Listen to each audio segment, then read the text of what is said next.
time. Welcome everybody tonight. I call to order our January 18th, 2022 regular scheduled Board of Commissioners. This evening I have asked Mayor Pro Tem Larry Smith to lead us in the invocation and retired police, I stand retired, isn't it? Retired police major Bob Adams to lead us in our Pledge of Allegiance. Please rise. Let's pray together. Heavenly Father, Lord, thank you for the opportunity that you give us to live in this community, to live in this country. God, we are indeed a blessed people despite the issues that we face. We are a blessed country, a blessed state, and a blessed community. Father, one of the blessings of living in this type of country and this type of community is that we can come together, meet with the public, meet amongst ourselves, and try to make local decisions that can better enhance the lives of the citizens who live in this community. So, Father, I pray tonight that you'll give us wisdom as we divide these issues, look at them closely, and decide what is the best to do. But, Lord, I do pray for the problems we face, the pandemic that we face. Lord, we just pray for some wisdom and some guidance on that, and pray for some relief from that, Lord. And, Father, we do pray for those who are sick and suffering right now, that you'll comfort them and heal them. Father, and I pray that you'll give us wisdom in all that we do. Father, I pray that everything that's done here tonight be pleasing in your sight. We ask these things in Jesus' name. Amen. Amen.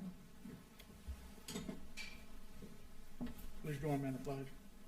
Pledge allegiance To the flag of the United States of America and to the republic for which it stands, one nation under God, indivisible, with liberty and justice for all.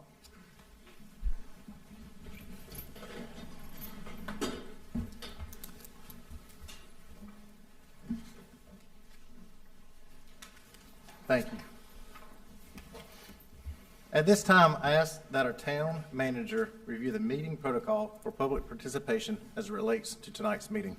Thank you, Mr. Mayor. Good evening, board members. Tonight's meeting is both in person and virtual. A limited number of citizens from the public have been permitted to attend the meeting in person this evening. Tonight's meeting contains a public comment period and no scheduled public hearings. Due to the hybrid nature of the meeting, the public will be invited to comment both in person and virtually via the Zoom virtual meeting platform. When it is the appropriate time, Mayor Massengill will first call on those wishing to address the town board that are attending in person, followed by those wishing to address the town board via the Zoom platform. All attendees that have appeared in person to address the town board during the public comment period should provide your name and address on the registration sheet by the podium prior to the public comment period beginning. All attendees that have joined the meeting virtually have joined muted. If those joining virtually wish to address the town board during the public comment period, they will need to notify the town host that they wish to speak. For the public's benefit that may be joining the meeting via the Zoom platform, please press the raise hand button in the Zoom application to notify the town host that you wish to address the board. Please press *9 to raise your hand if you're joining by telephone. After an individual has raised their hand, they will enter into a queue. When the time for public comment begins, Mayor Massengill will ask the town host to recognize individuals that have notified the town host that they wish to speak by calling out their name or the last 4 digits of their telephone number. Individuals will be unmuted one at a time and invited to address the town board.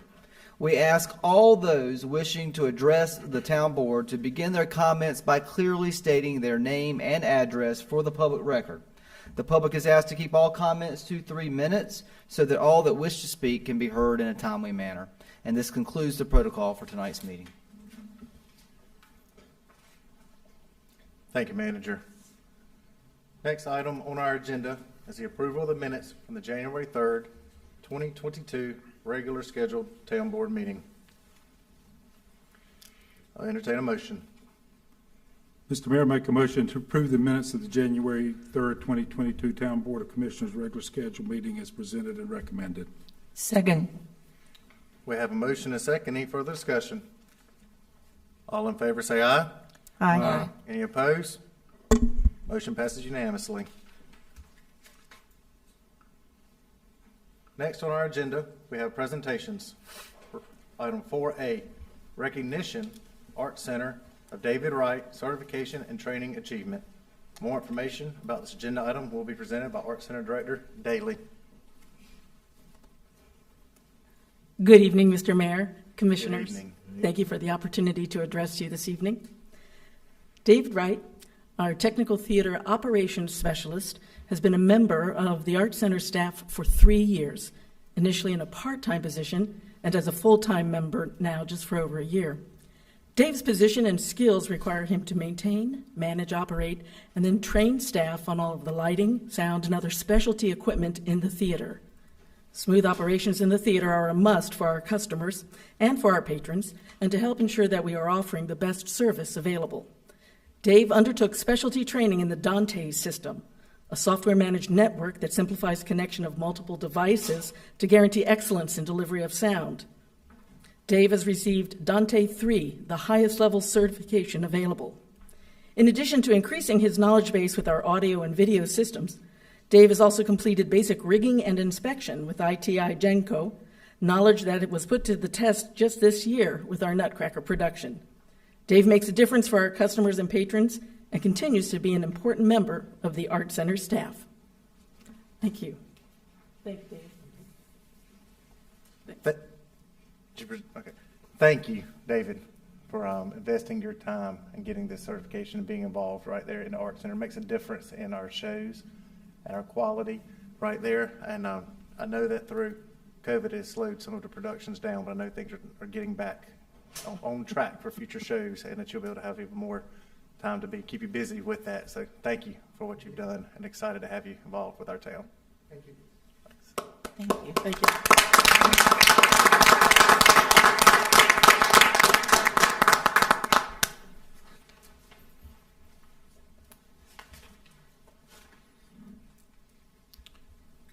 Next on our agenda, presentations, item 4B, recognition of public utilities certification achievements. More information about this agenda item will be presented by Public Utilities Director Wagner.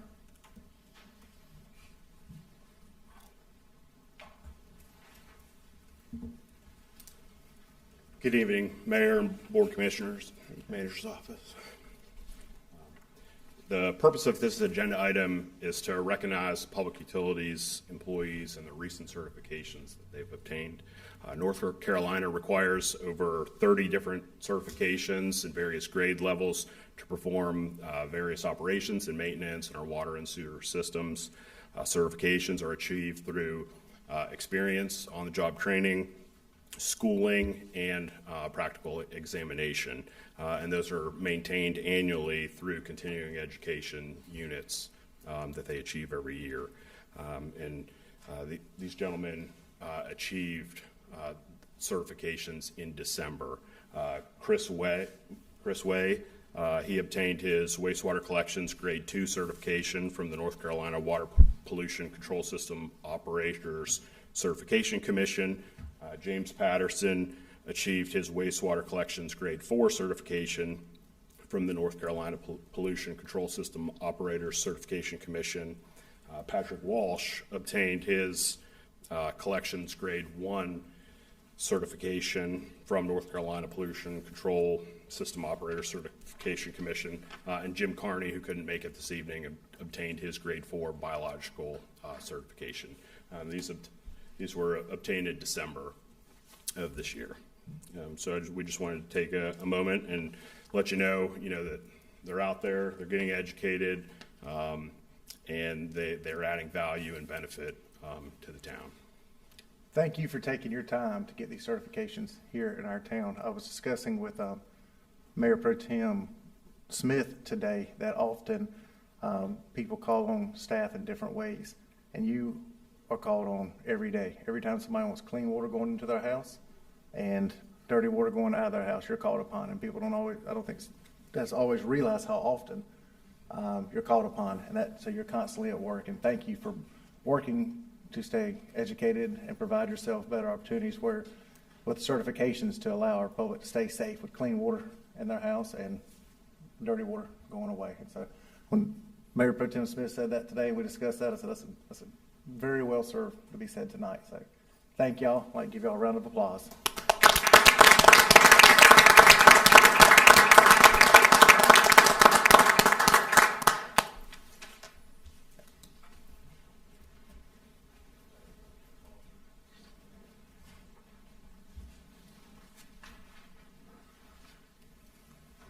next on our agenda is item 4C, presentations.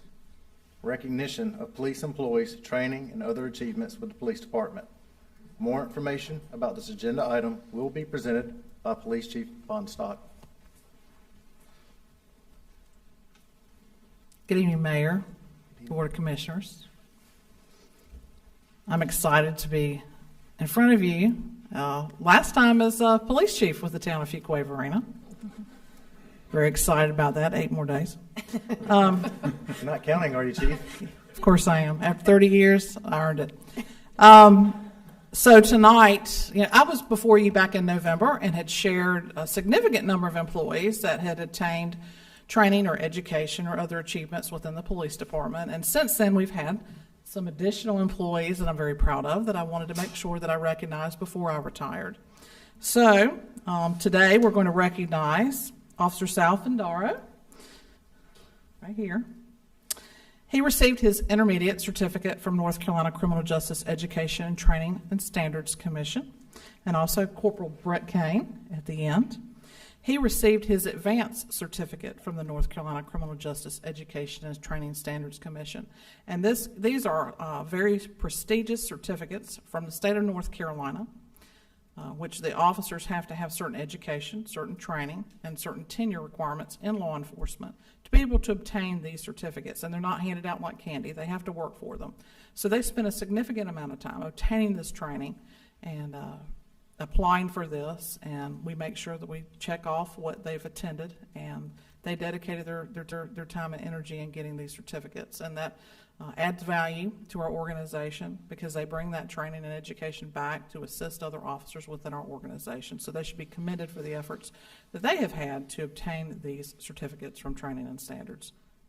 And also, we have Officer J. Mcmahill, and he's only been here for a short amount of time. New officer with us, but he received Police Employee of the Month back in November for rendering immediate medical aid to a suicidal subject who was injured as a result of a self-harm incident and had barricaded himself in a bathroom. And Jay entered the bathroom and was able to give him the appropriate assistance and medical aid and ultimately assisted in saving this young man's life. And that goes back to our crisis intervention training that we have. Our officers use de-escalation, verbal skills, and talking to subjects so that we can assist in having positive outcomes rather than a negative outcome, particularly with mental health subjects. So he should be commended for his efforts in dealing with that particular situation, and he was recommended by his peers to be recommended for Police Employee of the Month. So we're very proud of him as well. We had one more employee to recognize tonight. He can't be with us tonight due to illness, but Corporal Dan Look, many of you know that he was named as our Community Outreach Officer, and he's been performing exceptional work. So he is our FEPD Employee of the Month Employee of the Year for 2021 because of his efforts related to fundraising for the Special Olympics of North Carolina, his community outreach initiatives, crisis negotiations at critical incidents, his work ethic, and exemplifying the police department's core values of fairness, vigilance, professionalism, and dedication. And also as part of that, and I'm happy to announce, and this is the first time in the department's history, we are the #1 fundraiser for Special Olympics in North Carolina. So we blew it out of the water, raising over $72,000, and this has been done through our efforts and our community outreach, our community, and the businesses supporting our efforts. So make sure that y'all purchase a 2022 Special Olympics Torch Run t-shirt because it's going to have Fuquay-Varina as #1 on that t-shirt, and we're very proud of that and excited about it. So if you would, please join me in congratulating these employees and our efforts at the police department for representing the town in an exceptional manner because we're really excited about all the accomplishments that we've had.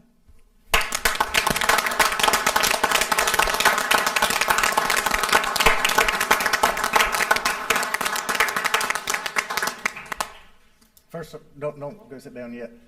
First of all, a t-shirt is it being #1 and being the name on the t-shirt is pretty neat right there, Chief. So that is definitely something that I want one of those and look forward to that. But gentlemen, thank y'all for your involvement in Fuquay-Varina, and thank you for what you've done here in our community and the accomplishments that you have completed.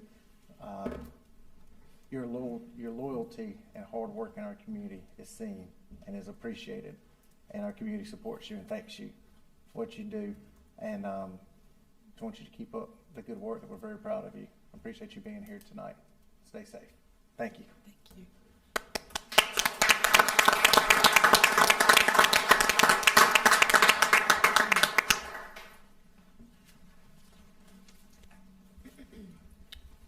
Next item on our agenda, presentation, item 4D, resolution, law enforcement service weapon, retirement award, Police Chief Laura Lockie Vonstock. More information about this agenda item will be presented by Town Manager Mitchell. Thank you, Mayor. A little bit bittersweet here that we're getting in the short rows here with Chief Vonstock. The purpose of this agenda item is to consider adopting a resolution awarding Chief Laura Lockie Vonstock her service weapon upon her retirement from the town of Fuquay-Varina Police Department. Effective February 1st of this year, Chief Vonstock will retire from the Fuquay-Varina Police Department with over 30 years of honorable and distinguished public service. Her service includes over 6 years to the town of Fuquay-Varina and over 24 years of service previously with the city of Rocky Mount. As authorized by the state of North Carolina and at the discretion of the local governing board, Chief Vonstock is afforded the opportunity to receive her service weapon upon retiring from local government service. North Carolina General Statute 20-187 2A states that the governing body of a law enforcement agency may, in its discretion, award to a retiring member upon his or her request their service sidearm. North Carolina General Statute 14-402 and 14-409.10 additionally state that a proper permit must be obtained in order to receive the service sidearm. Chief Vonstock has satisfied all of these requirements and has formally requested that she be awarded her service weapon upon retirement. The weapon requested is a Glock 17 9mm handgun with the serial number BMWZ344. A retirement celebration is planned for January 28th of this year. The action requested tonight is to approve the resolution to award Police Chief Laura Vonstock her service weapon upon her retirement from the town of Fuquay-Varina as recommended. A presentation of this service weapon along with the resolution will occur at a later date. She does have to make a little bit of a payment to the town to make this official. So $1 has been paid to the town in exchange for Chief Vonstock's service weapon. The recommendation that I'm making to the town board this evening is by motion to adopt the resolution that was included in your agenda materials authorizing the award of a law enforcement service weapon to Police Chief Laura Lockie Vonstock in recognition of retirement from the town of Fuquay-Varina Police Department as presented and recommended. I will just note that after taking this action, should the board so wish to do so, it is worth acknowledging that this is Chief Vonstock's last formal official meeting, town board meeting with us before her retirement. So certainly want to perhaps spend a moment to acknowledge that and recognize that after your action this evening. Thank you, Manager. I am board members planning to make comments myself and going to give each of you all an opportunity to call on to make comments in regards to the chief too after the motion is made and the motion is passed. That being the case, is there any motions that would like to be made? Mr. Mayor, I'd like to make the motion if I could. I'm deeply honored to make the motion that we adopt the resolution authorizing the award of the law enforcement service weapon to Police Chief Laura Lockie Vonstock in recognition of retirement from the town of Fuquay-Varina Police Department as presented and recommended. Thank you. We have a motion. Do we have a second? I'll second. We got a motion in 2 seconds. That's good. Everybody on the board seconds this. All in favor, say aye. Aye. Any opposed? Motion passes. Congratulations, Chief, on that. Tonight is a bittersweet evening. You have Van in attendance with you right beside you. I want to recognize your husband that's here tonight and say thank you. Thank you for coming, Van, too, and supporting Chief. It's your last meeting of last meeting as police chief. And so it's, as we said, bittersweet. A moment ago, got to know you when you first came to town, and we became friends over those 6 years. And so I'm excited for you on your next chapter in life. I'm excited about the amount of support that you have here tonight in this room. These officers are here, not just the ones that had presentations earlier, but the ones that are here because they support you and are proud of you also. And so you see this big support in the room of your department. And so does this board support you, and I support you. And it'd be disappointed that you're retiring, but I know this is an exciting time that you can do that. Some of the things that I've always been proud of, a variety of things, and this is just going to hit a couple of things, talking about as your police chief right here. You've heard me often say last year how you got the recognition that we're the safest small city in North Carolina, and that's been done under your leadership, and that's pretty impressive. Our police department has grown in sworn numbers from 36 officers to 59 officers, and we're going to continue to grow that. But under your leadership, you have grown our department by about 80%, and so that's incredible. And you've been an advocate for your officers and in the support and tools that they need. You initiated a new K-9 unit here in Fuquay-Varina. That's something we did not have before, and you've worked hard to grow that, and to 2 dogs, two K-9s, which is pretty impressive. Our department honor guard has done an incredible job in getting to see them at our meetings and being able to handle the colors here for us, and that's a proud area of your department. And they do a great job and represent your department very, very well. Your social media is second to none on the fun stuff that you have done. I can't wait till my children love kid stories, and what you did with the pig on the loose and Charlotte's Web, trying to remember fairy tales right as I told them to my kids, and that you made a fun way of getting news out into our community and letting the public be aware of things. But not just fun things like that, you also have done your 9 p.m. lockup routine and really stayed involved with social media to get information out there to our citizens in our town. Not only have you done it through social media, you have been available through Coffee with a Cop and other programs that we've done in our community. You're seen throughout our community, and you have an open door, and you're available to see. And that's why you have so much support, so much love in our community. And I continue to be excited for your next chapter, but like I said, bittersweet and understanding where you're going next. The leadership that you have provided to our organization is just great. Appreciate it, Chief. And so I'm thankful to call you as my friend and as our soon-to-be former police chief, retired police chief, but still our police chief. Thank you for choosing to come here from Rocky Mount. I know you enjoyed Rocky Mount, but we're proud to have you here, and I know that you can stay in our community after retirement, and look forward to that, and we'll keep you plugged in and involved in our community. So, Chief, thank you for everything. I look forward to January 28th retirement celebration. I know a lot of us were fighting over paying the dollar for you on your service weapon, but it has already been paid. So, thank you. I'd like to first call on Mayor Pro Tem Smith for any comments. Yeah, I would like to make a few brief comments, Mr. Mayor.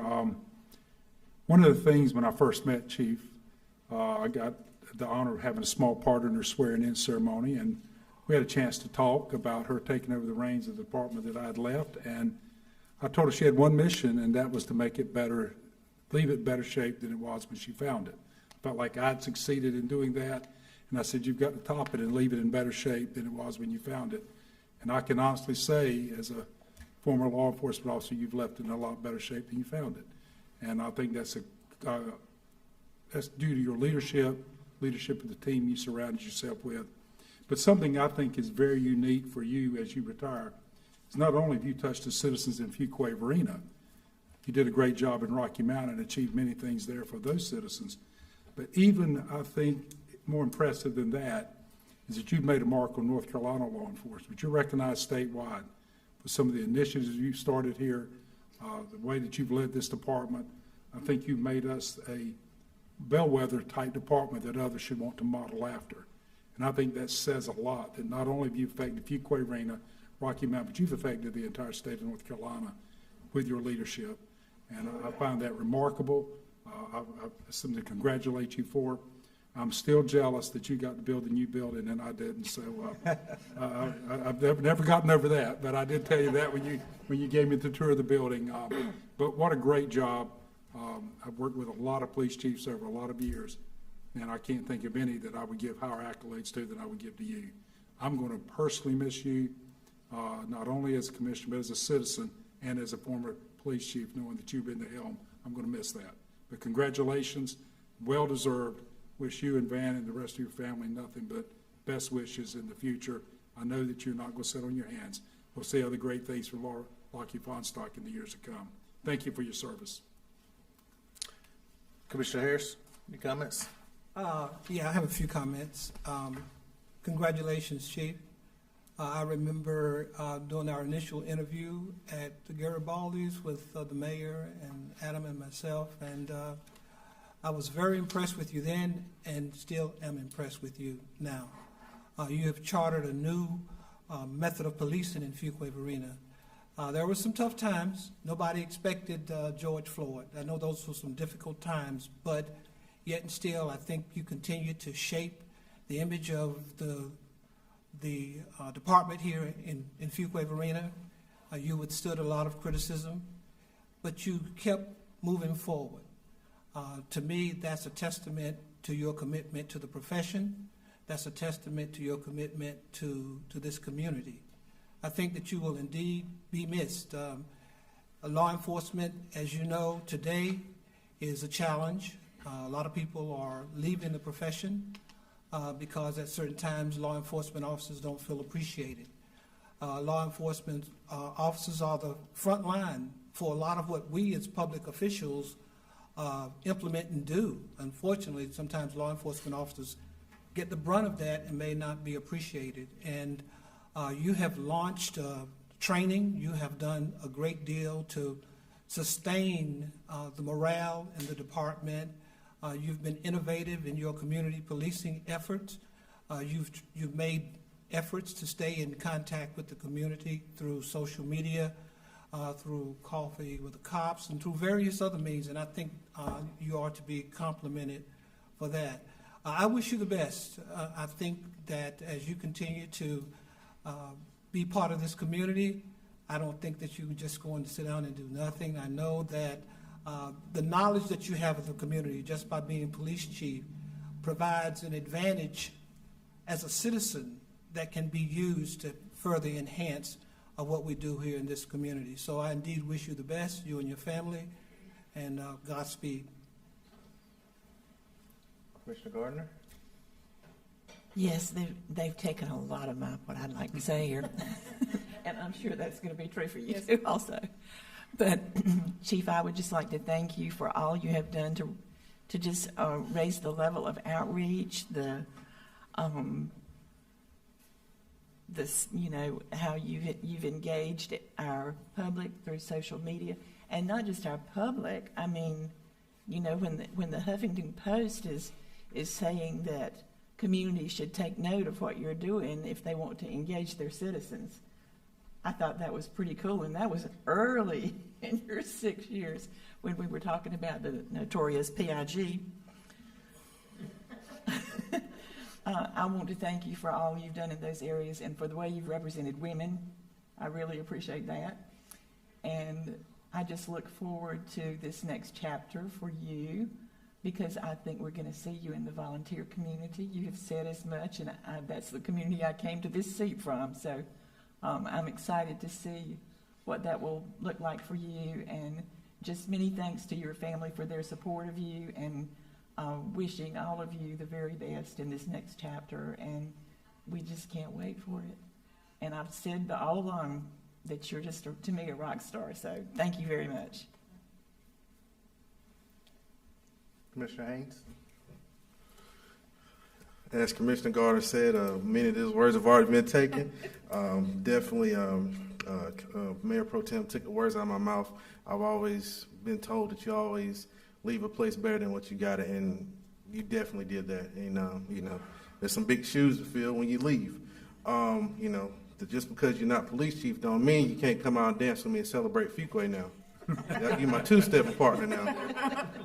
But on a serious note, as a woman in law enforcement, that's just something where I can see young ladies in Fuquay-Varina saying, if she can do it, I can too.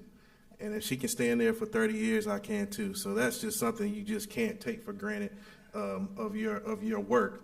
As well as your community engagement. I think the first time I met you was at a community event, and you greeted me with a great smile, and that's how you've always greeted everybody in town of Fuquay-Varina. And like everybody said, this is one chapter closing, but the best is definitely yet to come for you and your family. So thank you, and congratulations again. Commissioner Watson. I'm going to echo what my commissioners have said. They've taken the words literally out of my mouth. Your 6 years in Fuquay has been amazing. 30 years of your career is a great accomplishment. You are an inspiration to our young women here in Fuquay, and also to us not so young women as well. So I want to thank you for your leadership. We have an amazing department. You did definitely step in to make it better. You're leaving it much better than you found it, and I do not wish. I'm glad I don't have to fill your shoes. There's some big shoes. I wish you well on your new journey, your retirement, and what you continue to do, because I know you're not going to go quietly into retirement. That's not what you're going to do. So I'm not going to say goodbye. We'll see you soon. Thank you. Manager Mitchell, would you like to say some words? Yeah, thank you, Mayor. I would. I'll try to keep my comments brief, because we'll have another opportunity to do this in celebration of your retirement later this month. I just want to first start with, and I think it was referenced by a few of you before, I want to kind of first just start and direct my comments to Van. I want to thank you. I know that just because Chief and I have had conversations, I know that being a spouse of a law enforcement official, not to mention a chief, is not always the easiest thing to do. And you have been very supportive of Chief Fonstock, Victoria too. You all have been her rock. You've been there for her during good times and bad. And I want to thank you for that. That's what has helped inspire her to come to work every day and give her fullest and the best she can give.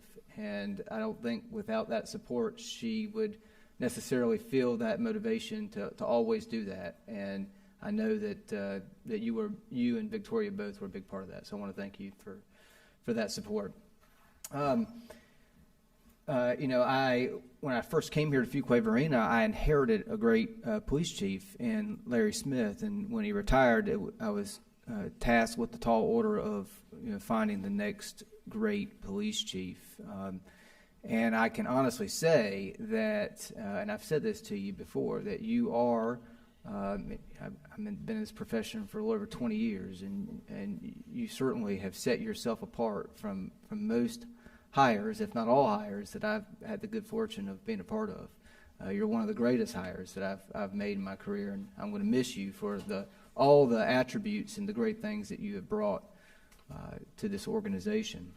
I oftentimes joked around with new hires during the interview process for police departments, some of which are in the room tonight that may have heard me say this. Don't worry, she's going to be here for another 10 or 15 years, so you're going to get to work with her for a long time, knowing that probably wasn't realistic, given the stage of her career. But it was really kind of my underlying tone and way of sending a message to her that I hope she stays for a very long time and continues to contribute.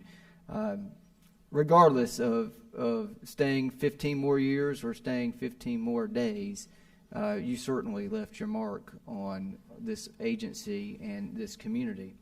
You far exceeded my expectations, that's for sure, and I had high expectations for you coming into this job, knowing that you brought a great deal of potential to our organization. Mayor Massengill mentioned some of them, your accomplishments, but the list is he hit the highlights, but the list is long. It goes on and on and on, and all of it is well deserved of what you've been able to accomplish in your 6 years, or a little bit more than 6 years here. One thing I can say with absolute certainty is I slept good at night knowing that you were our police chief. You know, I had confidence that you had it under control and that, you know, you would take care of things. Now, you certainly had your fair share of 2 a.m. text messages and phone calls, which I expected. But, you know, I had confidence that I could count on you to protect and serve our community and lead the men and women in our department to protect and serve. You certainly did that. You brought leadership to our organization, a unique leadership that was ingrained in your style of policing. I always have valued that you weren't necessarily robotic. It's always a concern of mine that law enforcement can be a bit robotic, and you brought personality and a sense of humor to our organization, and I feel like that percolated through the organization. You saw the sense of humor and the personality of other police officers and civilian employees in our department come out as well, and I thought that was a great attribute that you passed along to those, made them feel safe, made them understand that there was a place and time that they could show their personality but also be serious in the work that they did. Certainly our crime statistics benefited under your leadership and your expectations and style of policing in the face of a growing and changing community. I believe that there was great public support for you as well, and for our department under your leadership. You know, you left your mark. You certainly leave a legacy with our department. You should hold your head high as you go into retirement. You've done some amazing, fantastic work here for the town of Fuquay-Varina and the Fuquay-Varina Police Department. You've earned all of the accolades that you are getting and that you will continue to get over the next several weeks and months. Own that, because you definitely have earned it yourself. And, you know, I just want to kind of conclude by just saying I'm awfully proud of you. A manager is reflected by those that he works with or she works with, and when they do good work, it reflects well on the town manager, and you certainly put a positive light and a reflection on me, and for that I'm grateful. Thank you.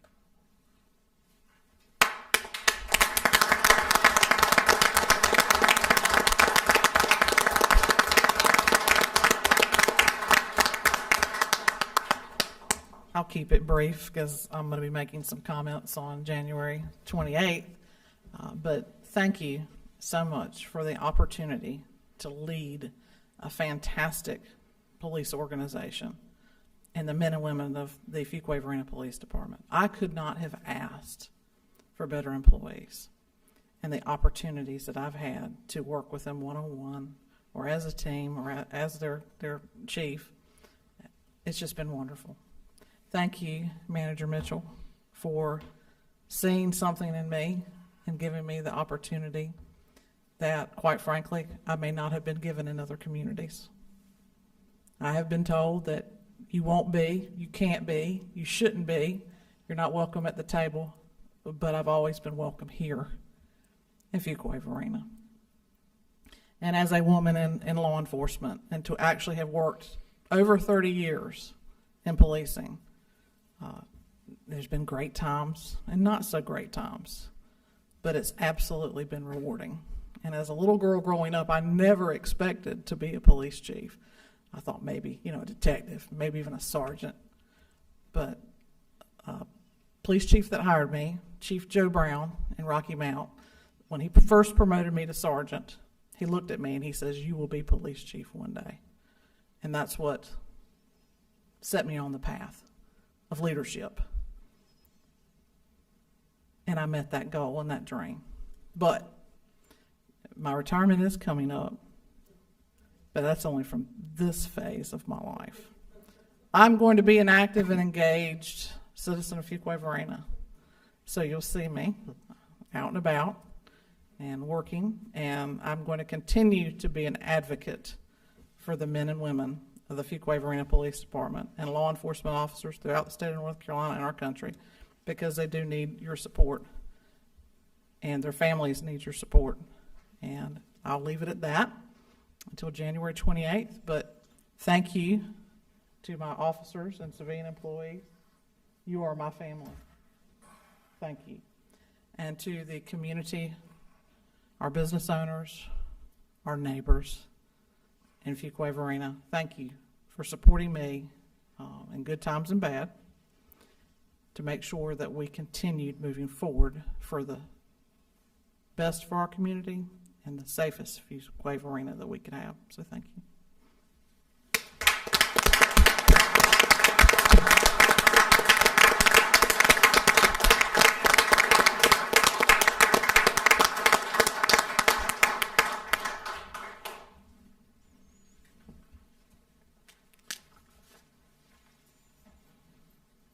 Thank you, Chief. Next item on our agenda is the public comment period. At this time, the town clerk will call on individuals that are in attendance and have registered to address the town board prior to the meeting. Following those who are in attendance, the IT director will call on individuals that have virtually raised their hand via the Zoom app or by telephone. The public comment period is a time for the public to address the town board about any matter that is not the subject of a scheduled public hearing. Those speaking are asked to begin by clearly stating your name and address for the public record. Please limit your comments to 3 minutes in order that all who wish to speak may be heard in a timely manner.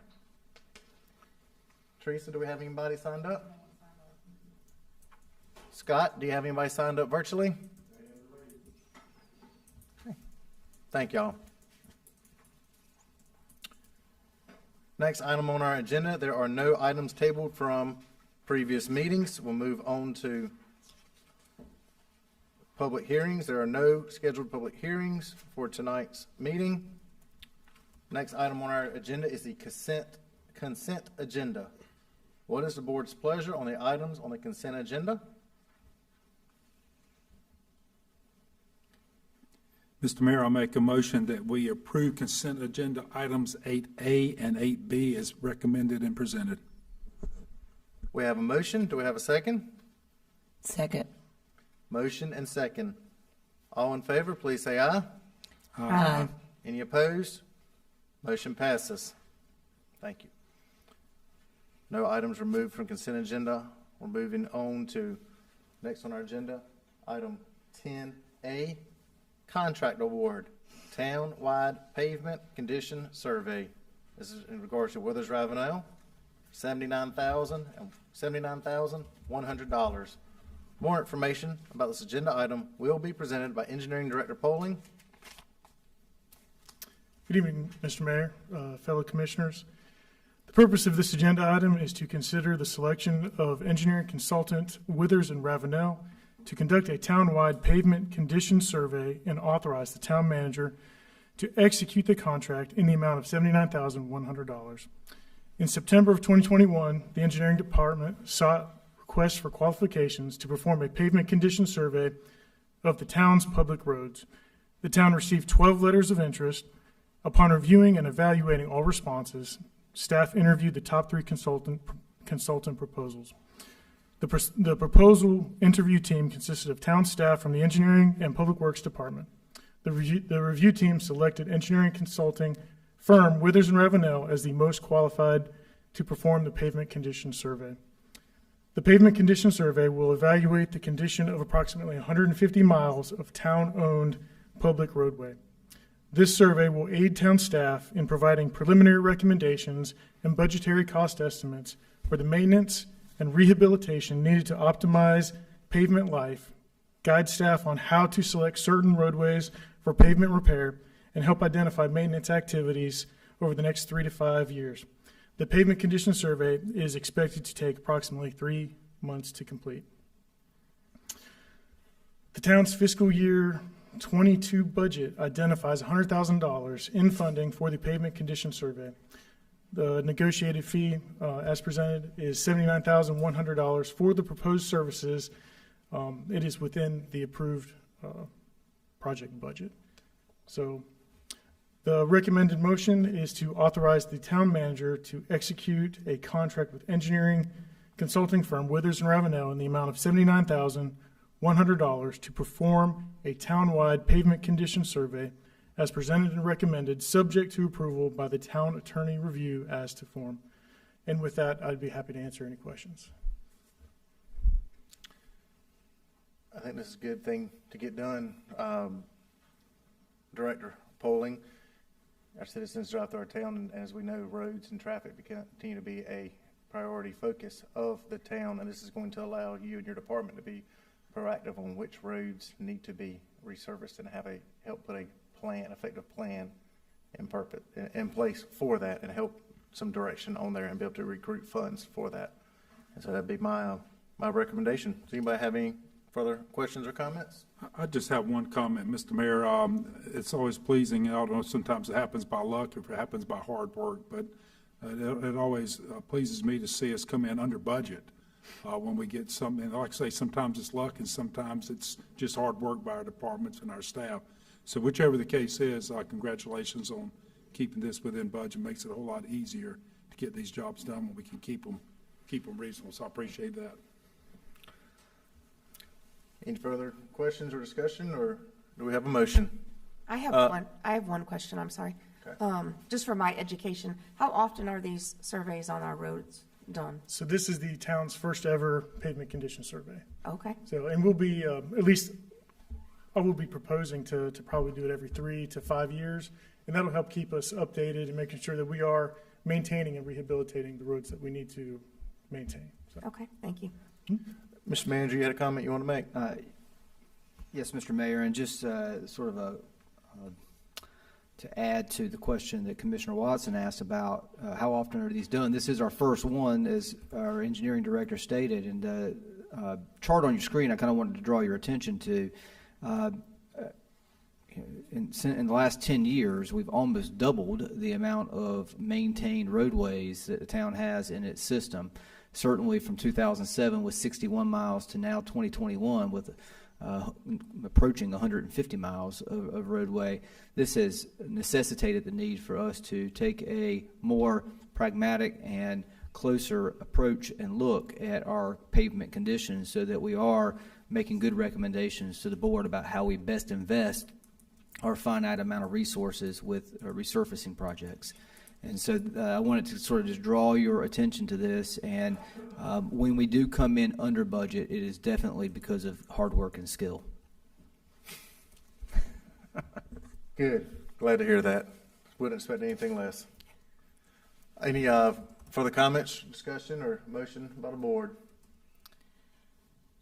Mayor Massingill, I move that we authorize the town manager to execute a contract with engineering consulting firm Withers and Ravenel in the amount of $79,100 to perform a town-wide pavement condition survey as presented and recommended, subject to approval by the town attorney review as to form.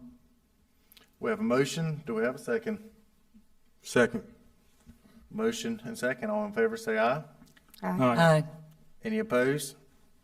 Motion carries. Thank you. Good work. Next on our agenda, we have item 10B, Administrative Reports. Contract Award, Project Ordinance Amendment and Budget Amendment, BA 22-22, Edifice General Contractors, Community Center North, Parks, Recreation, and Cultural Resources. More information about this agenda item will be presented by Parks and Recreation Director Cox. Thank you, Mayor. Good evening, Board.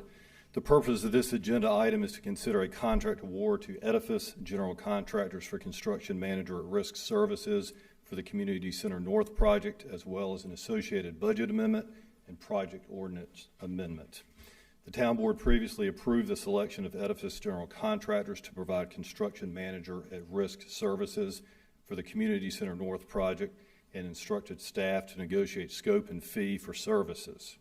The proposed contract, a copy of which is provided in the agenda abstract for reference, defines a scope of services that includes the following pre-construction components: schematic design, design development, construction documents, pre-qualification of trade contractors, public bid process, and providing the town with a guaranteed maximum price. The proposed fee for scope is $170,120 and includes an allowance of $15,000 for site testing and investigations during the pre-construction services. It is important to note that once a community center project is bid, the CMAR will establish and present a guaranteed maximum price. If the town is accepting to the guaranteed maximum price provided by Edifice, the overall fee paid for construction management services will be 4% of guaranteed maximum price, and a contract amendment will be executed to reflect final project scope and milestone dates. This rate is consistent with industry norms for CMAR services for public projects of similar scope and will be budgeted from financing proceeds as part of the construction cost for this project.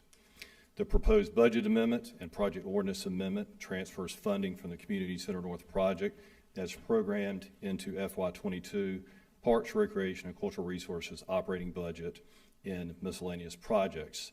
The transfer allocates for funding in the Community Center North project that was previously established, since design and CMAR services are anticipated to continue beyond the current fiscal year. Management and staff recommend the approval of the negotiated scope and fee agreement subject to town attorney to review as to form, and approval of the associated budget amendment and project ordinance amendment. There is a fiscal note. The proposed budget amendment and project ordinance amendment in the amount of $493,450 will transfer previously appropriated funds for professional services from the Parks, Recreation, and Cultural Resources operational budget to the Community Center North project. This action is needed as pre-construction services for the project will extend into the next fiscal year. The $170,120 in funding for pre-construction services is available within previously programmed funding and will be committed from the project following approval of the proposed actions. The CMAR fee of 4% is proposed to be appropriated with construction funding following the bidding, establishment of guaranteed maximum price, and financing of construction for the Community Center North project. It is the recommendation by motion tonight is to authorize the town manager to execute an amendment for an agreement for construction manager at risk services with Edifice General Contractors as presented and recommended, subject to approval by town attorney as to form, and approved budget amendment 22-2 and the associated project ordinance amendment 22-9 as recommended and presented by management and staff. I'll be happy to answer any questions the board might have. Also, Mike Carlisto, who is the Vice President and Project Executive for Edifice, is also available to answer any questions the board might have tonight. Thank you, Director Cox. This project continues to move forward, just as we spoke at the last meeting, choosing this company, and each meeting we're moving and progressing forward and keeping this project full steam ahead, so to speak. It's an exciting time on that. One comment I want to add to what the report you just gave is that today I attended a Wake County Board of Commissioners meeting, and there y'all had applied for a $250,000 grant for a partnership on this project for this community center. And so I spoke on the town's behalf there today, and we got that $250,000. So that's money that will help you for this project and help all the citizens of Fuquay-Varina. So thank you for working hard on this project so far, and thank you for helping to negotiate this rate with this general contractor and this project, and keeping it on, not just on track, but full steam ahead and going as hard as we can. So it's a big project, but every drop helps and will count. So thank you. Thank you. Anybody on the board have any further questions or discussion? Okay. Entertain a motion. Mr. Mayor, I make a motion to authorize the town manager to execute the agreement for construction management at risk services with Edifice General Contractors as presented and recommended, subject to approval by the town attorney as to form, and approved budget amendment BA 2222 and the associated project ordinance amendment POA 22-9 as recommended and presented by management and staff. Thank you. We have a motion. Do we have a second? Second. Motion and a second. All in favor say aye. Aye. Any opposed? Motion carries.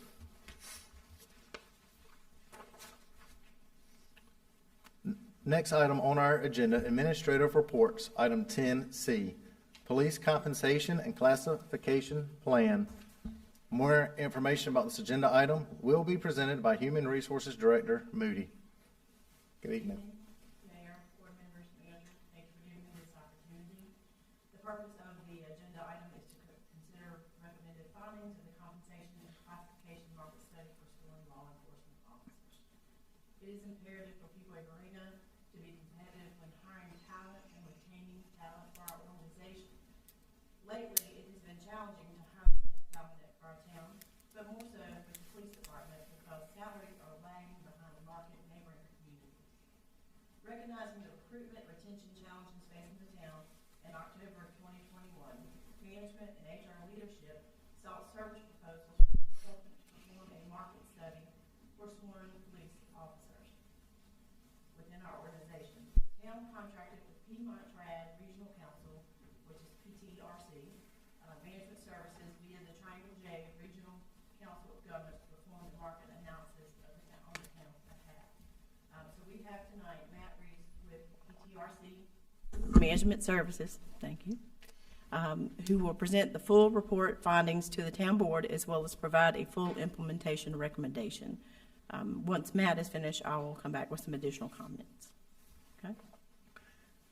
Thank you, Director Moody. I believe that he is joining us virtual. Is that correct, Scott? You take it over when you're ready, Scott.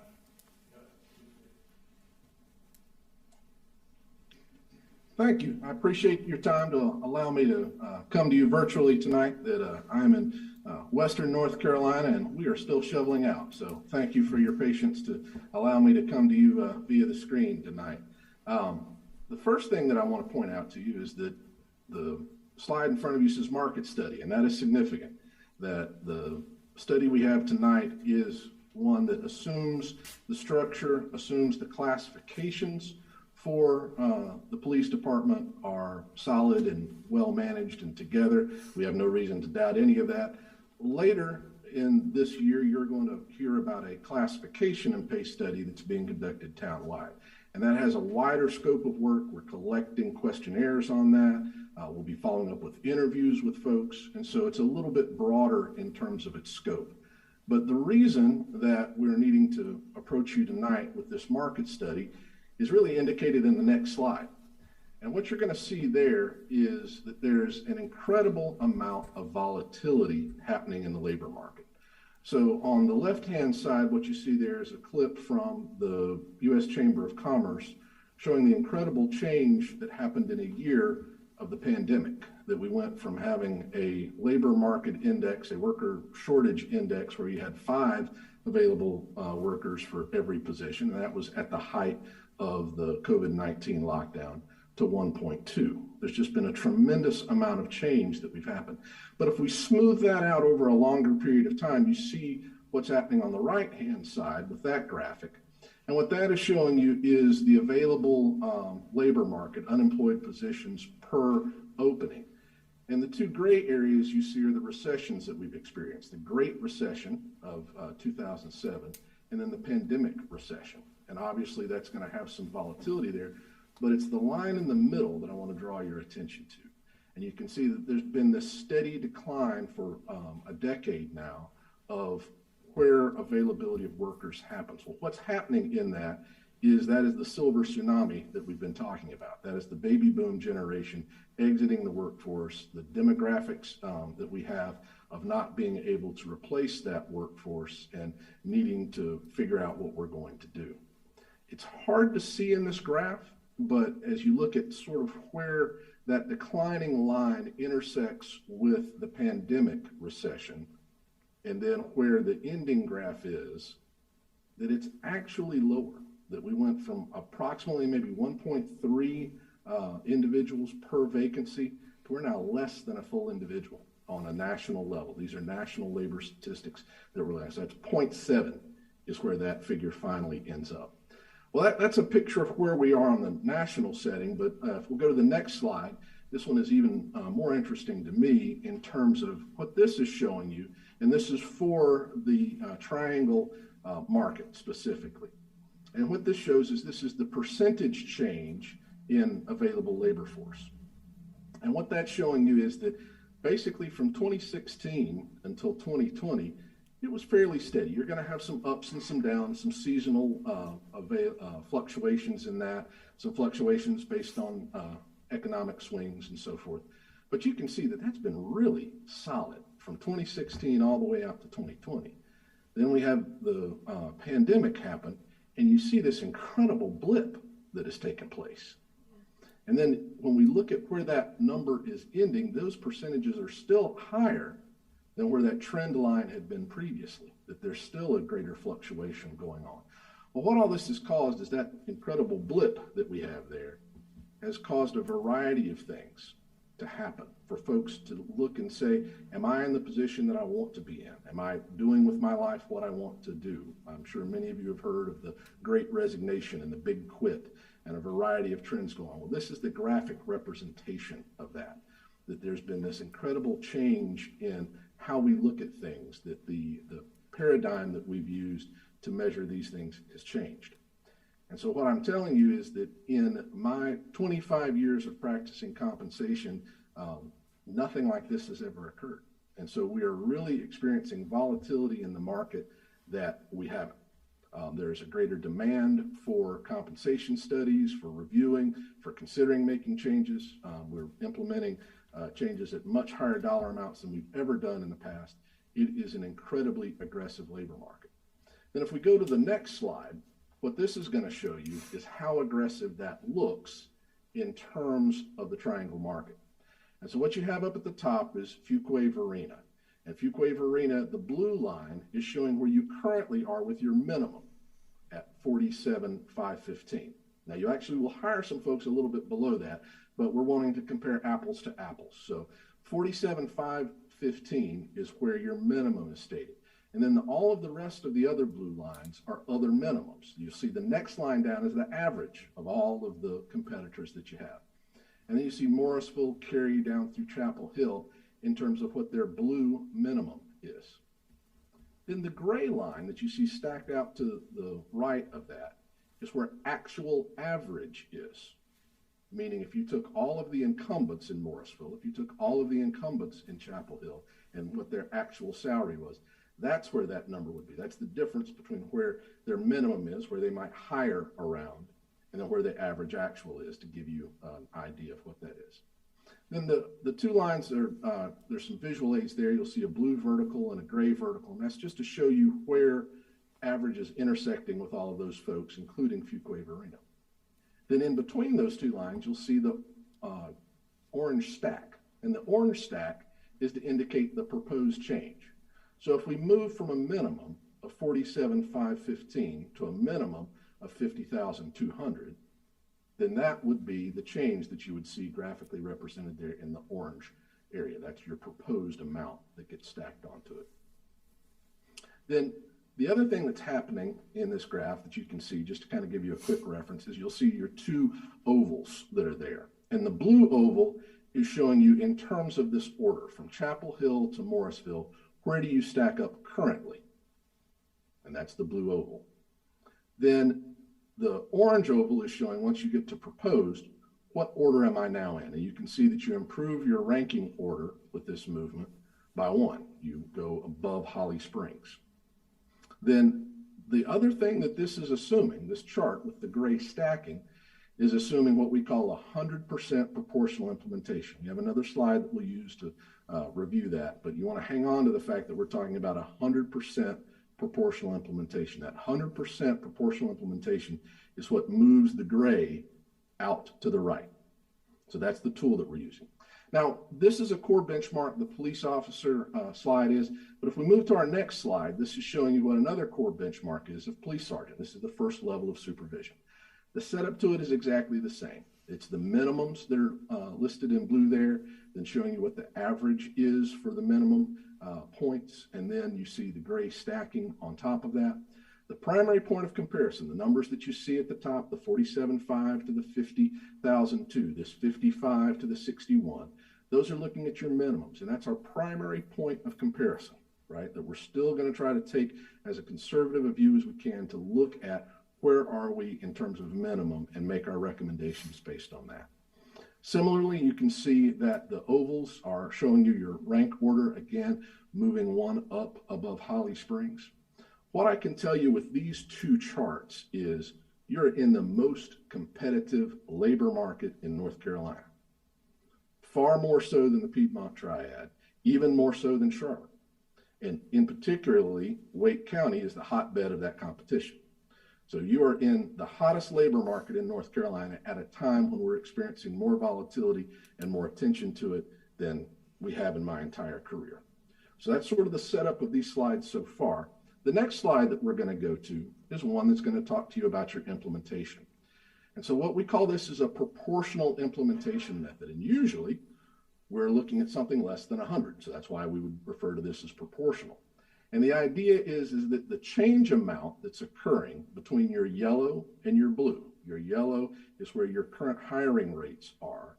And those are important because you actually have incumbents that are at those hiring rates, to where we would go with your new proposed amount that's in blue. That percentage amount that you see drop below the line there is showing you what that percentage is. And so whatever that percentage is, that's the first point that we start at. For most of your officers, for the non-supervisory classes, we're looking at that 10.93% change. Typically, we would look at saying, okay, we're going to do something less than that.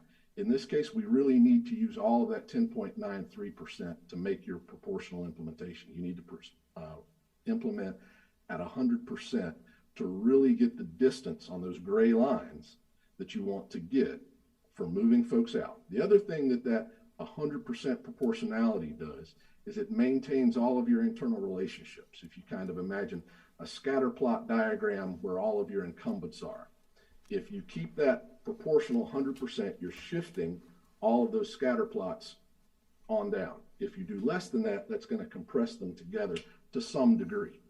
So this 100% proportional implementation helps keep all of that spread out. And then you see the percentages that are there. Now, if you look down at the very bottom of this chart, right, when we get down to our lieutenants and our captains, you'll see that that number changes, that we're no longer talking about a percentage at that point. We're talking about $7,474. Why are we doing that? Because what we have is we have a fixed issue there, that if we continue this percentage methodology, the percentage does not need to change as much for minimum with our lieutenants and our captains as it does with our other subordinate level officers.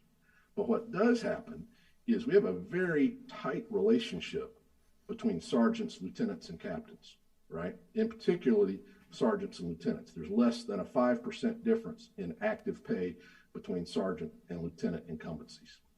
So what we need to do there is we need to be sure that we're maintaining that internal equity on down the line. So what we pick there is what is the minimum amount that we can make that adjustment to maintain that, right? And that's the 74.74. So we're going to apply that flat dollar amount in those two categories for all of the incumbents to make sure that we're maintaining that internal equity. In some cases, it is going to be more than the 5%. In all cases, it's going to be more than 5% that would be there if we were using the dollar figures that you see in yellow and blue. But that is important to maintain, to be sure that we have that internal equity that stretches down throughout the structure. So you've seen the volatility. You've seen how we're going to make these adjustments and how they're going to be put in place. The next slide is going to give you the dollar figures for that.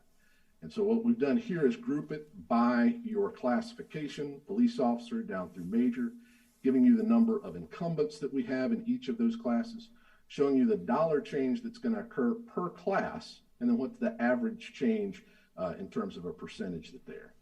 And then your dollar figure for that is $327 on an annual basis to base salaries, not including fringe or any sort of additions like that. You'll see that this is that 100% proportional basis that we just talked about, with lieutenants and captains being adjusted by that flat 74.74 amount that's there. So that was a whole lot of information in a very compact time. I'm available for any questions that you have, and I think that Wendy also would like to talk to you if you don't have questions. Go ahead, Wendy. Okay. So Summary findings demonstrate that the town is on average 10.42% below the market average for sworn officers within the police department. Findings also demonstrate that the town's current starting salary for police officers are behind those of Morrisville, Cary, Apex, Wake Forest, and Holly Springs. By implementing a new base rate for police officers from $45,252 hiring rate, or $47,515 for minimum, to $50,200, the town would be able to better compete with neighboring communities in the marketplace. Increasing starting compensation for level 1 police officers also requires adjustments throughout the ranks to avoid compression and also better align with compensation being offered for those positions in the marketplace. It is worth noting that the neighboring communities of Apex, Holly Springs, and Cary are also in the middle of performing a compensation and classification study, which will likely require the town to take another look at law enforcement compensation during the budget development process, and while also performing the pay and classification market analysis for the balance of the organization.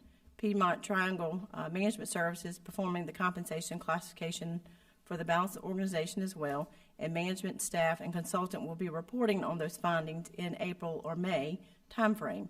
It is quite possible that the town may need to consider additional adjustments to law enforcement compensation starting wages depending on the results and outcomes of assessments being performed for neighboring communities in the marketplace. After that study is complete, Mr. Reese will also present again, and management and staff will present budget forecasting information related to the full implementation of law enforcement market analysis and market assumptions for the remainder of the workforce. Fiscal note, full implementation, which is salary and benefits for 1 year, is projected to be $360,000. However, budget impact for current year, fiscal year 22, is estimated to be $145,200 with an effective date of February 27th of 2022. So it is our recommendation that the board do a motion to approve full implementation of the compensation and classification plan recommended findings for sworn law enforcement employees and job positions below chief level effective February 27, 2022 as presented and recommended, and approve budget amendment BA 22-23. Thank you, Director Moody. A couple points I think are important to mention that you mentioned here. You talked about $45,252 and $47,515 depending on the situation of minimums. And what this is going to change is minimum any police officer in Fuquay-Varina will be $50,200 on an annual basis. Correct, for a base officer. For right out the gate, and that is to make us more competitive for our surrounding areas. And as we know, Fuquay-Varina has done a great job training its officers, and if we're not careful, we've seen other municipalities will take our officers that are trained great here and steal them away. And so I do think this is important for recruiting and retaining our current officers. Y'all talked about compression, and as you go through here, that's where you're adjusting each of these other ones so that each position goes up relative to where it is in the market. This is something I've spoken about for a while now that I felt like we needed to do and be involved in. Yes. And it's important to do the study, and so I would have, of course, liked to have been done sooner, faster. Sure. I understand Absolutely. you can do it so fast sometimes, and so I'm glad that we're here doing this tonight at this point. And I think this makes a lot of good sense, and I think this is great for our police department, and so that each position is adjusted, and again, the absolute minimum with experience or not, but sworn will be $50,200, and that's going to help us get more competitive. And absolutely will, because they already threaten to come after our officers because they are so well trained. Well, we're going to have a retired chief for long that's going to abuse them if they keep coming over on that. That might be her second job. Any comments from the board or questions from any board members? Mr. Mayor, I have one question. Understanding now what the starting pay is for a new police officer, if this is passed here, I want to make sure I understand what the cadet classification is. What is a cadet police officer? Sure. We were in the past hiring police officers that were already sworn, went through BLET, and it's gotten to a point they're so competitive that we're actually offering jobs to those in the BLET That's what program. I thought, but I wanted to make sure I was Yes. on the right track on that. Thank you. So we recently did 4, and I'd heard that, but I just wanted to hear officially if that is what that's called. Yes, sir. Okay. That is. Any further questions or comments for discussion from the board members? Yeah, Mr. Mayor, I also like the whole part about being able to pay attention to what our neighboring towns are going to be doing in the next few months. That's one of the things that we can continue to stay competitive. So being able to be abreast of that, and if we need to go back to the table to add some more to their salaries, that's something we will need to do to continue to be competitive. So I like that continuous process that will be going on. Commissioner Haynes, I agree, and that's what I think we can plan on that and expect that to be doing future increasements more often and at the start of the next fiscal budget. But need to get something going today, immediately, and this board will be planning to do more in the near future. Any further questions or comments? Well, I know we usually get this information later in the budget process and probably don't have that available to us for this year, but we have been trying to get closer to the number of sworn officers that is recommended for the size of our community, correct, Manager? Correct. And I mean, we would really be falling behind if we don't do something like this. Correct. And it's been hard to make any to get any traction with that every year when we start this budget process, because we're kind of taking, we're not getting a whole step forward every time. Right. No, so those are excellent points, and that sort of goes back to the guidance that we received from the board when we were tasked with sort of advancing the police department market analysis ahead of the balance of the organization. We recognize that the market is volatile right now, more volatile than ever. This assessment confirms that we believed. To Mayor Pro Tem Smith's point, we're trying to be creative as of late on how we bring talent into the organization, and that's why we've utilized the cadet position of recent. And so recognizing that law enforcement is a bit unique in the sense that the market is so volatile,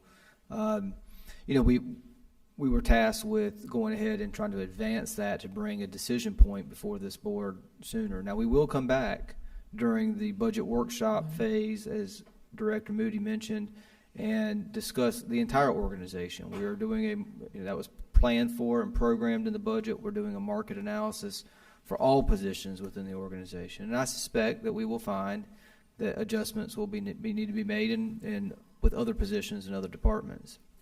So, in full transparency and disclosure to you, you can count on that whatever decision you make tonight in terms of implementation for law enforcement will be looked at by the rest of the workforce and sort of expected in terms of implementation for them as well. And we certainly want to recruit and retain the best talent possible in law enforcement, but we want to do that for the entire organization, not just police officers. We want to do it for all employees. And so that's just something to be thinking about. This, as mentioned, will have compensate salary and benefits, about a $360,000 roughly. I say roughly because we had a cutoff point when we asked our consultant to do the analysis. At the time of the cutoff point, we had a police major. We no longer have a police major. We now have 4 captains. At the time, we only had 3 captains. 3 captains, and we have, I think, Chief? 5, 6 sergeants now, not 5, and so there's some adjustments. So 360 is real close, but it could be, 350. It could be 365. It's going to be in that ballpark when we go to implement it.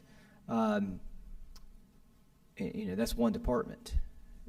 We have an organization of 305 people. So if one department has an annual impact of $360,000 salary and benefits, what will the entire organization have? I think it's fair to say that we're probably looking somewhere in the $2.5 to $3.5 million annual impact over what we had previously planned for in our 5-year plan. And so we'll have to figure out how we close that gap and how we pay for that delta. Does growth cover it entirely? I'm not prepared to give you that answer tonight. That's something we'll have to vet and look closer at when we get into the budget workshop phase. I know that our finance director has taken a sort of a 50,000-foot look, and I think growth will cover a good portion of that.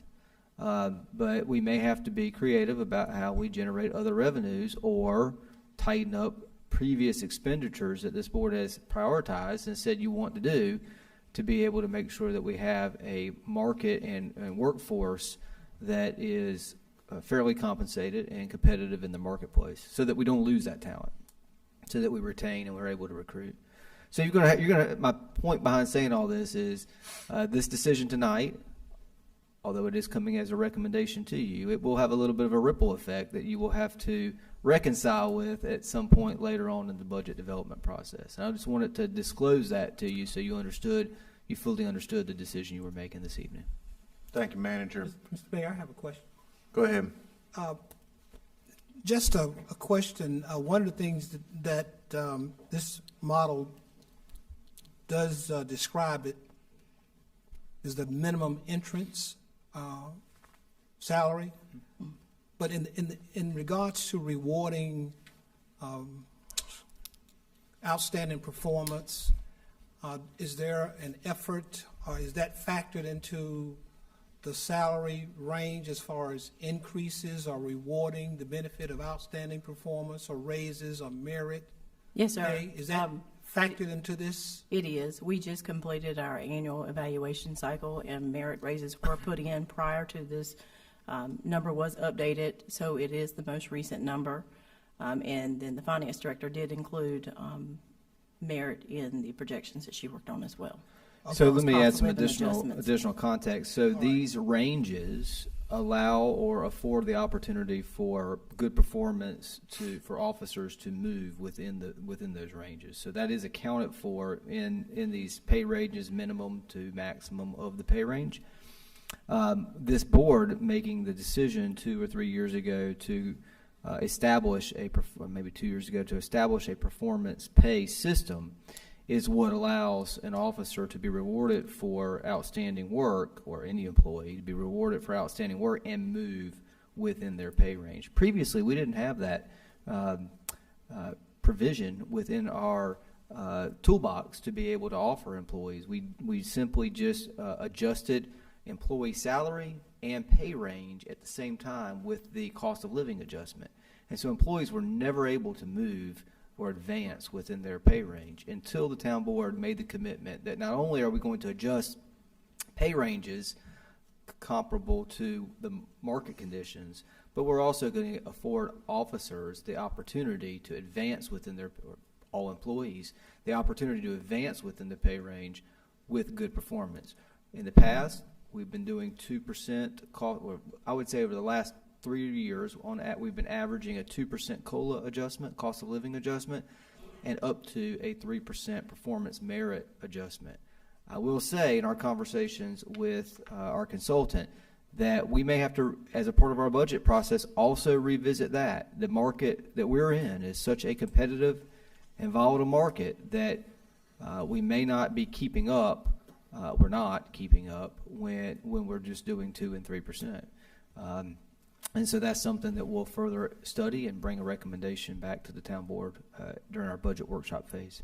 Okay, all right, thank you. And we have just completed our third evaluation with a merit increase. The third one, that's right. So we've done that 3 times now. Okay, all right, thank you very much. You're welcome. Good. Okay. Mr. Mayor, one comment to dovetail behind what the town manager said is just tonight we had an example. We had several employees from our public utilities department come forward to be recognized for additional education and training and certification. We had an additional employee from our Cultural Arts Center. We've had others from other departments over the last few months. So what we are setting ourselves up for by trying to train people to be the very best at whatever job they plug into, we're also making them very attractive targets. Mm-hmm. So what you say, I mean, it is costly, but it's necessary if we want to keep those employees so that we're just not training work staff, not only for the police department, but for every one of our departments across the board. So it is going to be a challenge. I hope that we get a chance to spend quite a bit of time on this at retreat as we discuss it. One other just anecdotal thing I will point out is that somehow or another I still managed to teach a little bit in the BLET program at Wade Tech. The last class I was teaching had 10 students. We've got more than 10 municipalities just in Wake County, plus some state agencies that go looking for those graduates. And Wake Tech's one of the best programs out there. So we would like to get people from there. We were able to hire 4, and then my last class had 10 students, and 2 of them want to come to Fuquay. But trust me, there are other departments out there, because I see their recruiting stuff on the bulletin board, that are offering more pay to try to sway them to go elsewhere in the county. So I think this is a very critical thing for us, not only recruiting, but retention, so that we can, not only in the police department, but across the board in our town staff, recruit and retain the very best people, because we want to continue to train our people. We want to continue educating our people, and we want to continue retaining them. So it's going to be a very lively discussion on that, I'm sure, as we try to figure out how to do this. But I think it's probably one of the most important things we'll tackle this year as we go through our planning for the next 1 to 5 years. I think you're right. Yes, sir. I'm sorry it took a long time, but it's just something we want us to be able to do the best we can at. We're all passionate and understand the importance of this and why this needs to be done. So no further ado to hold up, so that we can get this updated as quick as possible. I have a motion, please. Mr. Mayor, I'll make the motion that we approve full implementation of the compensation and classification plan recommended findings for sworn law enforcement employees in job positions below the chief's level effective February 27, 2022, as presented and recommended and approved. Budget amendment BA 22-23 as presented and recommended. Thank you. We have a motion. Do we have a second? I'll second it. Motion and a second. Any further discussion? All in favor say aye. Aye. Any opposed? Motion passes. Good job.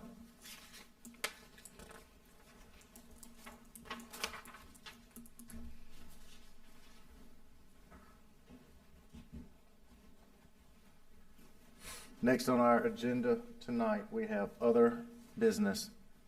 Item 11A, Manager's Report.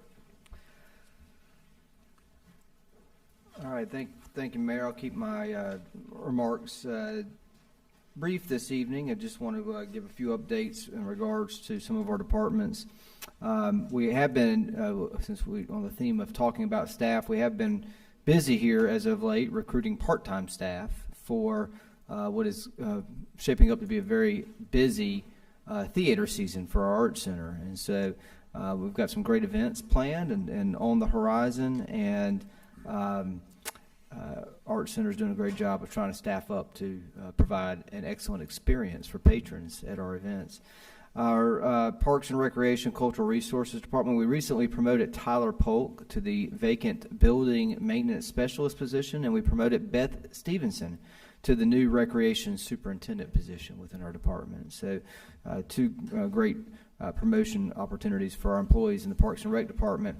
Public Works, our street department performed well in the brining ahead of the this past weekend winter storm, and addressing trouble spots throughout and afterwards.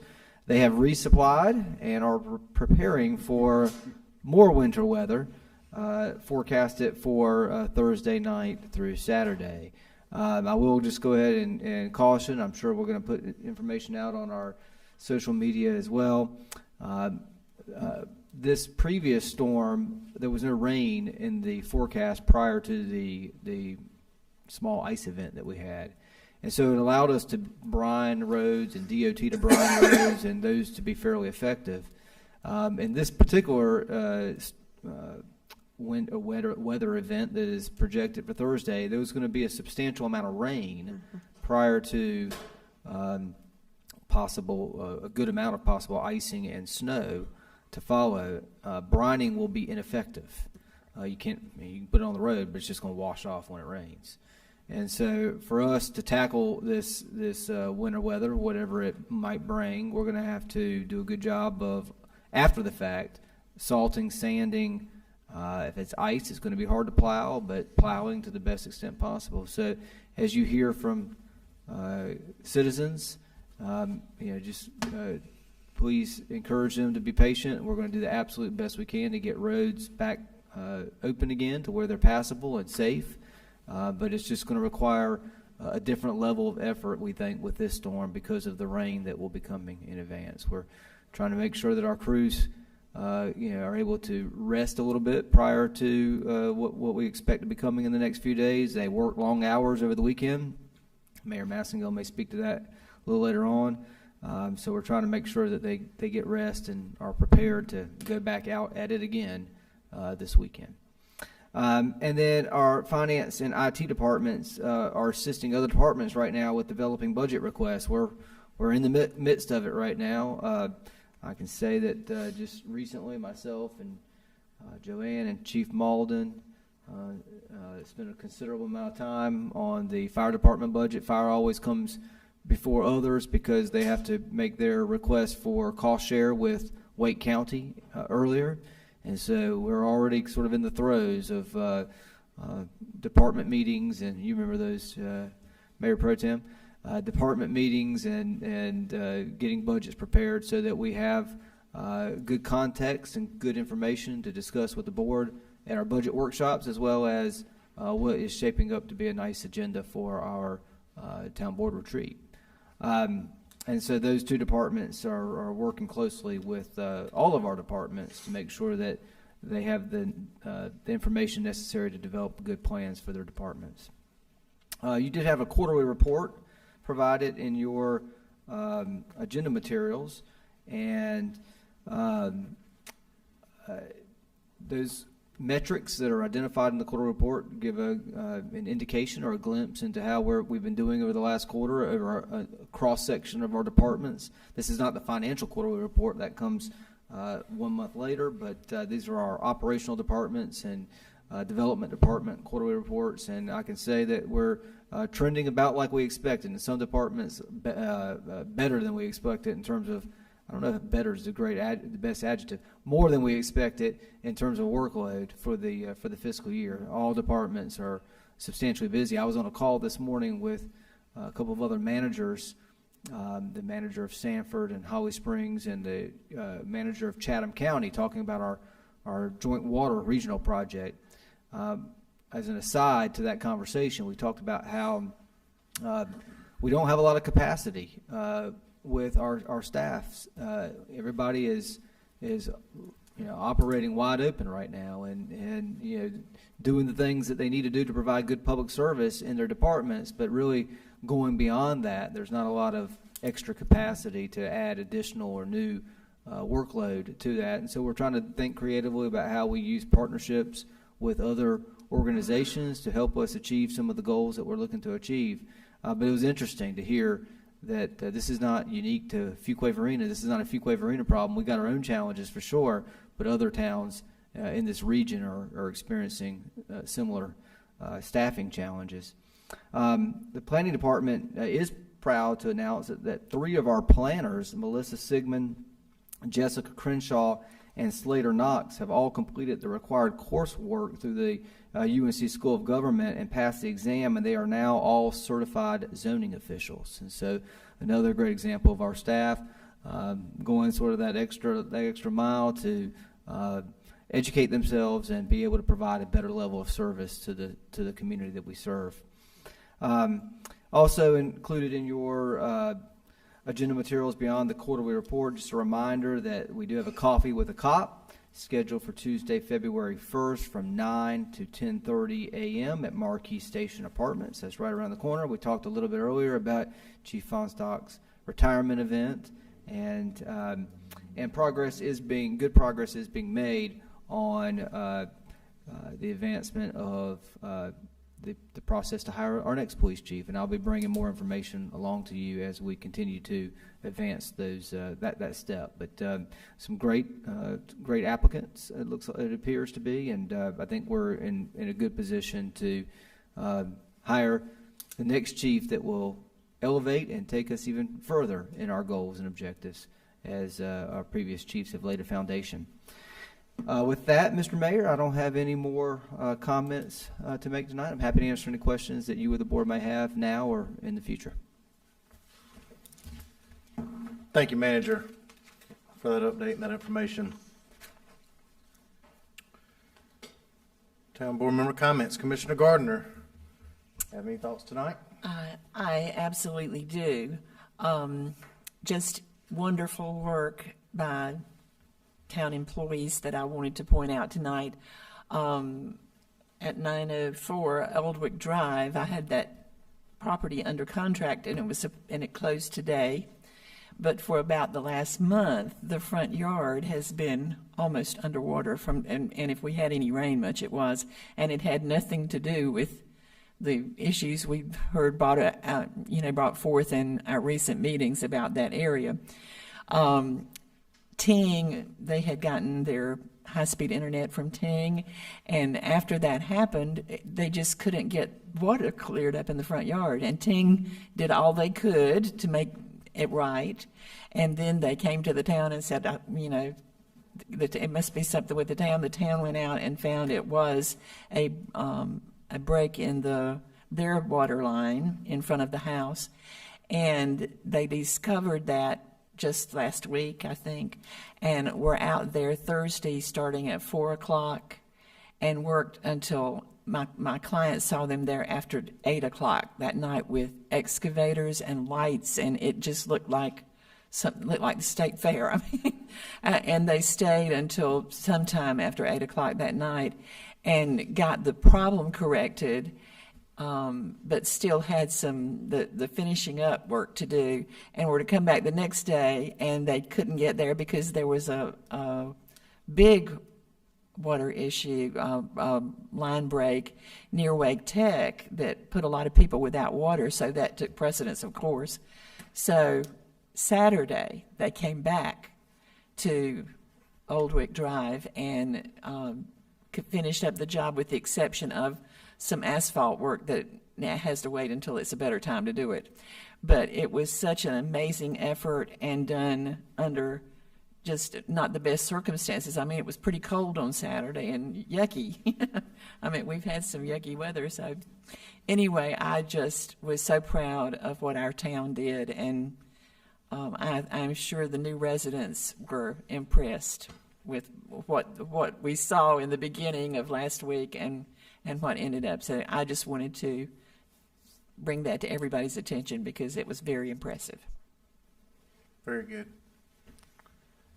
Commissioner Harris, any comments?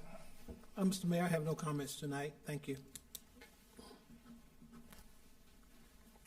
Commissioner Haynes, any comments? Yes, sir.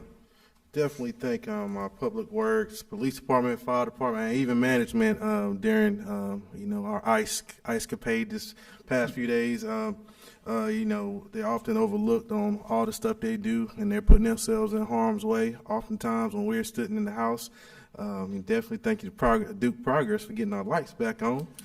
I had to break out the kerosene heater. Same day as Chief's retirement, the Willow Springs High School will be collecting new coats, scarves, and gloves at their JV and varsity games that we'll be able to supply those items to people in the community. So they'll be doing that day during their games. So I'll be leaving the retirement party and going over to watch some basketball, and we'll be giving those out at Pontiac Community Center in Fuquay. So we'll be announcing that date where people, because we know many people need those items during these cold weather times. Also, I want to thank the community for donating snacks, fruit, and so many different things. We kept kind of bounced back and forth during Martin Luther King Day because I know the march got canceled, but we still continued and still fed students while they were out of school on Martin Luther King Day as a day of service. So I want to thank all those citizens and businesses and civic organizations who donated to that effort as well. And, I'm excited about that, the pay increase for our police department. Definitely thank you again, Chief Fon Stock, for all you do. And also, I want to give a shout out to the sanitation and streets and debris, because, you know, when all these trees fall, they're going to be the ones having to pick up these piles of leaves and straw and bushes and sticks and everything else. So definitely want to shout them out, because I know they do a great job. I watch them when they come by my street and, you know, getting all the debris up. So definitely want to thank them for all the work they do as well. That's all I have. Absolutely. Thank you, Commissioner Haynes. Mr. Watson. They're going to be having some branches picked up in front of my house, so had a couple of big branches come down. I want to also thank the Public Works Department, the Police Department for this past weekend, for this upcoming weekend. We were getting updates from Manager Mitchell about all that was going on while we were warm and inside of our homes, while they were out on the streets, you know, protecting everybody and dealing with all the trees down and the power out. So for sure want to thank all of them. And then again this weekend, as it sounds like we're going to get some more weather.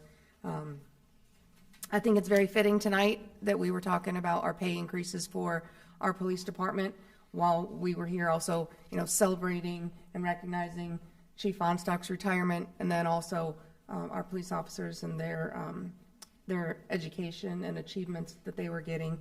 It looks like most of them left already, but please send them our congratulations and thanks for that. Education is super important, and I love seeing, you know, every couple of months all the folks from different departments coming up and getting, you know, continuing to grow and further their education. That helps our town and helps them as a person, but it also helps our town and all of our departments, makes our town what it is. I also want to send out my personal thoughts and prayers to Dick Sears, who was the mayor over in Holly Springs. Found out this evening before I came to the meeting that he's in the hospital. So if we could just, you know, say a little thought and prayer for him and his family as he recovers. That's all I have tonight, sir. Thank you. Thank you, Commissioner Watson. Mayor Pro Tem Smith. I really don't have much to add. I think Commissioner Haynes really hit a lot of the things I want to point out, just talking about our great staff, and Commissioner Gardner did as well. I will tell Chief Fonstock, one of the nice things after you retire, and you've had the opportunity to work with all these professionals, not only in your department, but fire department and streets and public utilities and all, they get out and do the work. It's really nice to sit at home in the warmth and know that there's professionals out there taking care of business. And but I don't have to be out there in the cold doing it with them anymore. So it is nice to know we've got some great people in place. And Commissioner Haynes just hit it on the head of all the different things they did to make our city safe and to get it back in shape within just a matter of hours, just about, after an event. Might be a little more of a challenge this weekend, but I'll sleep comfortably knowing that there's good folks taking care of the problems we have and making things good for our whole community. So kudos to our staff, and thank you for all the hard work.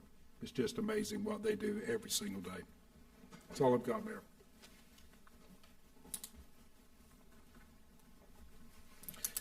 Thank you.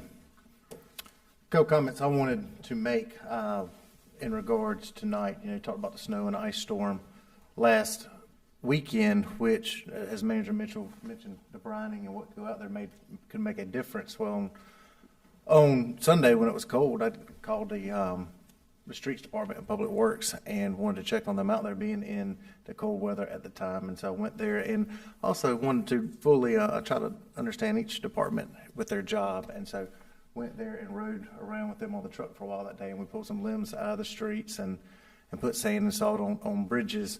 And I was going to go get in the driver's seat, and because I do have a CDL, commercial driver's license, but and he said I could, but I said don't need a right to see the mayor with a truck in the ditch, so we decided not to do that portion of the story. Thank you.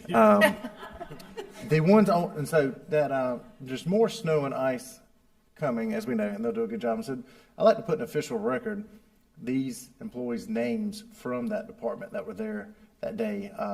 James Jordan, Martise Baker, Jerry Birch, Kevin Henson, Ernest Cash, and A.J. Smith, officially in the record of recognizing those employees that day there that I was with. But there was a variety of other departments that were involved, as we know. The fire department was out there involved in it, in the storm that day. Police department, as mentioned, was out there in the storm that day. Water and sewer department was in the storm. Parks and Rec, and I had employees out there, and some other departments also. And so I appreciate all of y'all's involvement during the storm. I know you'll be very busy with this coming weekend of storm coming up, but getting that experience with y'all and was good. And plan to do that, look forward to that this weekend also. So be reaching out to that manager for this coming weekend. The Martin Luther King March event on yesterday was canceled, and so we had discussed on Sunday prepping roads and prepping that path right there. Because at the time did not know what was going to happen, so we did salt and brine additionally for those roads for the path. And so as the first event as mayor, attended as Mayor Pro Tem and Commissioner and pass, I was excited for that, but it's going to be rescheduled for February and being an event in February. So more information will be coming and be provided here at this meeting or for the board to be able to attend and be involved. Also, tomorrow there is a Campo meeting that I have, and that Fuquay-Varina is on the agenda for an opportunity for more grant money, and so that is grant money for sidewalks, and so I look forward to reporting that back to this board and to staff about getting those grants tomorrow, so we can continue to do projects in our town, and a variety of other meetings that I've been to over the past couple of weeks and coming up over the couple of weeks, and those will go into the record, but I will not read those to y'all tonight. In that being the case, I believe we have a closed session, Mr. Manager? That is correct. We do have a closed session that is recommended this evening pursuant to North Carolina General Statute 143, 318, 11A3, attorney-client privilege, and 11A4, economic development. We have a motion to move to closed session. So moved. Motion and a second? Second. Motion and a second. All in favor say aye. Aye. Aye. Motion passes. We'll take a 5-minute recess, run to the restroom, get a drink, anything you'd like to have, and then we'll come back into closed session. Manager, what do you think, about an hour?